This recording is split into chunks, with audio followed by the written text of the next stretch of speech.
आज तार 150 वर्ष पूर्व यह केवल मात्र एक ऐतिहासिक दिनटे नुहे यह हूँ आम पूर्वपुरुष मानकर बलिदान एवं त्यागरू जन्म नहीं एक जातीय संकल्प को मन पकड़ ऋषि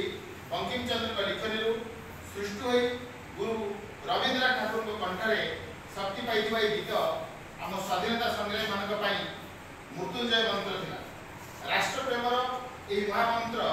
स्वाधीनता संग्राम शह शह क्रांतिकारी को फांसी कुंडे विजयर स्मितहास्य देता जितेबले इंग्रेज सरकार यह निषिद्ध करने को चेष्टा कले से तार प्रतिटी धाड़ी भारतीय मानक वज्र शपथ पालटि प्रधानमंत्री श्री नरेंद्र दामोदर दास मोदी आह्वान क्रमे आसतु आज ये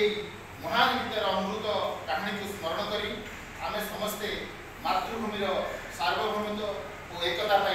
पुनर्बार आम जीवन समर्पित कर शपथ नेबा। वंदे वंदे